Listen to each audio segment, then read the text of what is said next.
Welcome to another edition of Hey Bobby with Senior VP of the Cleveland Guardians, Bob DiBiasio, with us here on 93.5, 1590 WAKR, WAKR.net, our Facebook page, and of course, our YouTube channel. And we really appreciate Bob to be part of the show. Each and every week, he takes time to join us with all sorts of things about baseball, our club, the Guardians, and beyond. And Bobby, it was last week, I asked a trivia question on the show: who was the last Cleveland baseball player to throw a no-hitter?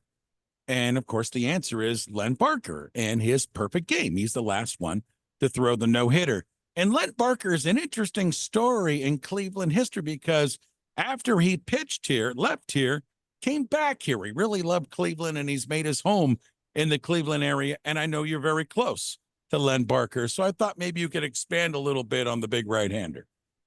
Yeah, large Lenny Barker, as we called him, a big man. That windup of his, he took that left leg and he's about 6'5", 6'4", 6'5". Probably when he pitched, he was around the 240 mark. I mean, a very big guy. And the flexibility he had, he'd bring that left leg up and he'd get his left knee right under his chin, and get that balance that was on the mound. You know, he was a multiple American League strikeout king. Best season, he won 19. Um, he was a 1981 All-Star, the year that he pitched a perfect game. I remember getting into an argument with the people at the American League office in Major League Baseball that the 91 All-Star game was played at Cleveland Stadium and had over 70,000 fans, and that Lenny Barker, because he pitched a perfect game, and if you remember, that All-Star game got derailed by the lockout, the strike, so it didn't play until August. And they had Jack Morris of the Tigers start the game. And we were saying, what are you, crazy? Guy pitches a perfect game in Cleveland in this stadium, and he's not starting the All-Star game. So we had a nice um, conversation about that issue. I lost that one, of course, unfortunately.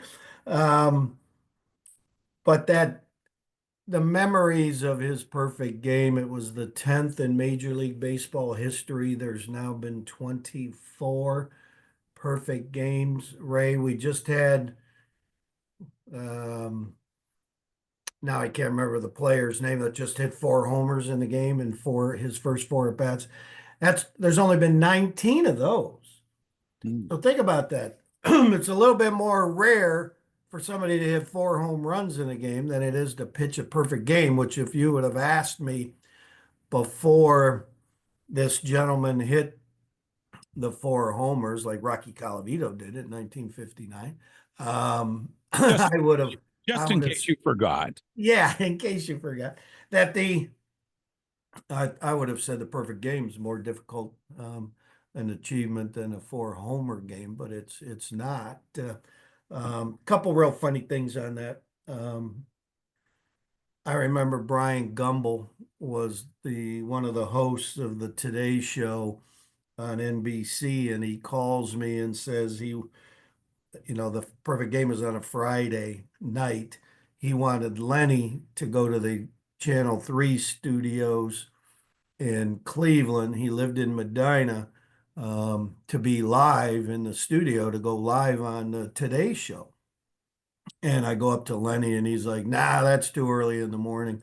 For me, I'd have to get up at 4:30 or 5. And, I said, well, they'll get you a limo. You don't have to drive. They'll drive you right there, little car service. Then you can sleep on the way home, whatever, whatever. No, no, no. Brian Gumbel aired me out like nobody's business, saying, what kind of PR man are you? You got a chance to get your player national attention. Oh man, he absolutely aired me out. And there happened to be a time, I don't know where we were on the field in New York or wherever we were, that Lenny went up to him and apologized, said, hey, Bobby begged and begged and begged me, and I just was one of those guys that said no.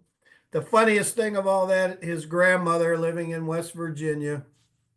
Lenny was a Philadelphia PA guy. As somebody tracked down his grandmother and told her about Lenny's perfect game feat. And she said, "Well, isn't that nice? I hope he can do better next time." So that's what I remember about Lenny. Then he became the head baseball coach at Notre Dame College for many, Yeah. many dozen or more years. And unfortunately, that college is no longer. And so Lenny's doing more on occasion, little individual um, pitching lessons and things of that nature as he works through trying to figure out now that he's not recruiting and coaching and being the head coach, um, whether or not he wants to fully retire or not. It's interesting though, Bobby, isn't it? I mean, Lenny had some success with us and pitched in other places, but came back here to Cleveland, as you mentioned, a long time college baseball coach. You've had a lot of conversations with him. What brought him back to Cleveland? Was it the love for the organization, the area? Did he feel comfortable? What were some of the lures to come back? A woman, of course.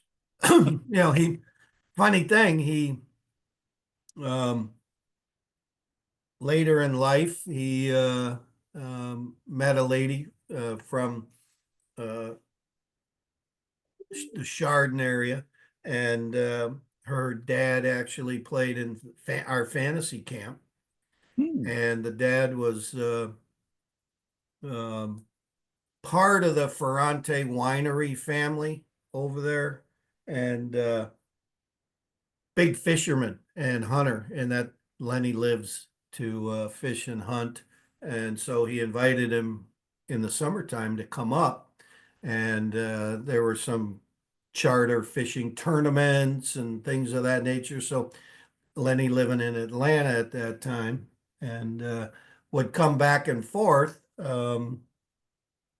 always loved Cleveland. Would come back and forth to go hunting and fishing, and got to know the gentleman's daughter Eva, and they've got three sons. One is now working in the working world. Another's a pitcher at the University of Virginia. Can throw in the low to mid 90s, and the other son's just starting into college, and I can't remember what college he's at.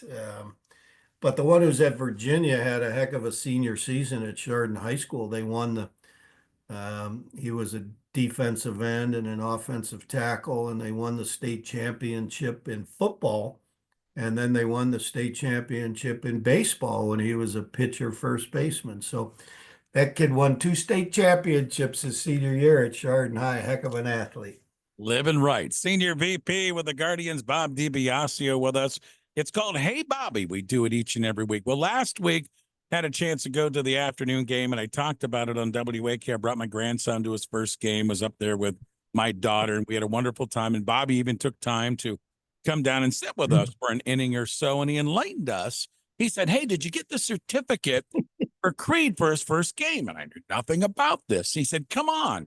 So we went behind home plate and went to some guest services table, and they give you a certificate. So I started to think there's probably a lot, maybe not a lot, but there's some things there at the ballpark that are really family friendly that maybe we don't know about, like that certificate.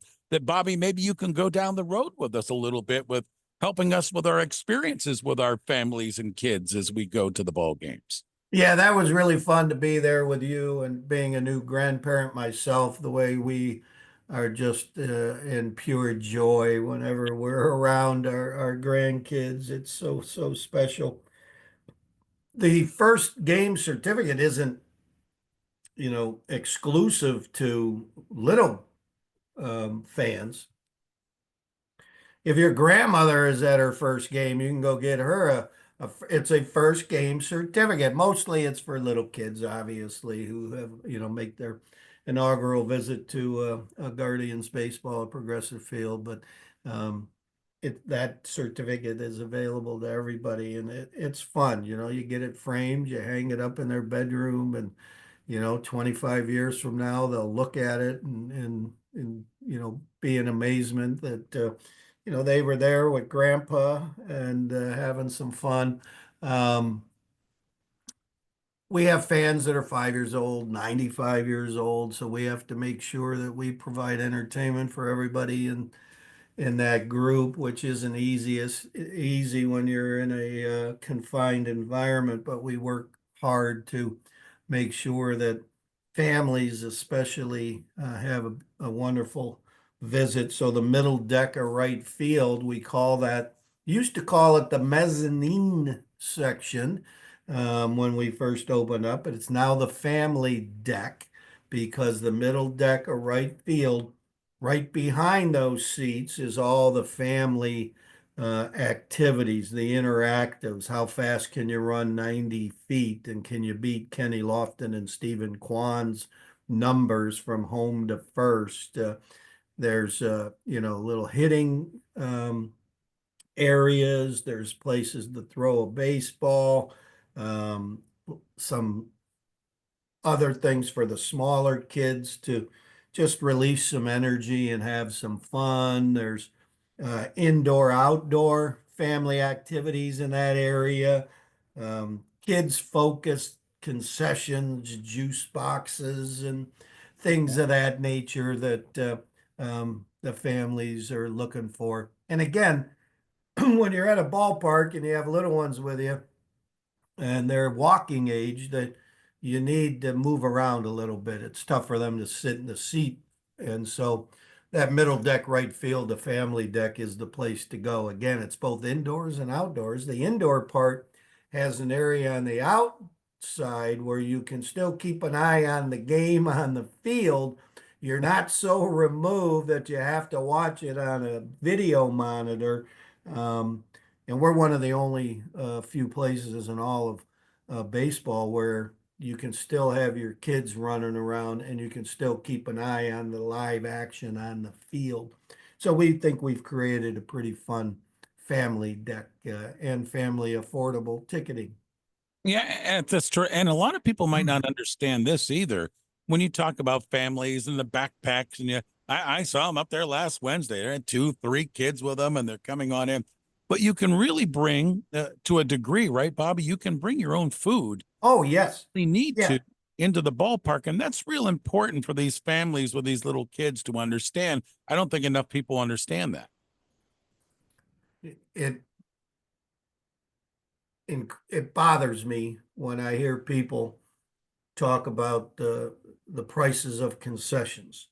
Of course, the price of concessions at an entertainment venue are going to be higher than if you go to the grocery store. It's been that way for 100 or more years. So I find that incredibly odd. We do and have done since the opening in 1994. We have allowed food, and now we allowed a liter bottle that has to be sealed um, of water to be able to be brought in to the ballpark. So if you wanted to make your own sandwiches, your child has dietary restrictions, Right. it just needs to be in a soft-sided cooler. You can't bring one of those Coleman coolers and stick it in the aisle and think you're having a picnic at the ballpark. That doesn't work. But you have, a shopping bag or a soft-sided smaller cooler. Kids from CSU in our day games, they'll bring pizzas into the bleachers, which is fine, and or if they stop at Chipotle or some other place, although our Momocho pulled pork nachos are better than anything Chipotle has to be at the ballpark with. So, but yeah, we allow it. We encourage it for those people that would hesitate coming to the game because I think the concessions are out of their price range, or B, there's dietary restrictions they need to adhere to. So again, that's all part of the total fan experience we try to bring to our fans. There you go, Bobby, explaining it to all of us, and really take advantage of those opportunities. I got to tell you, my little grandson, we already have it framed, and it's up in his bedroom, his first game certificate. Bobby, as always, my friend, thanks for taking time to join us. We'll do it again next week, and we'll see you at a ballpark soon. You got it, buddy. Always fun. Take care.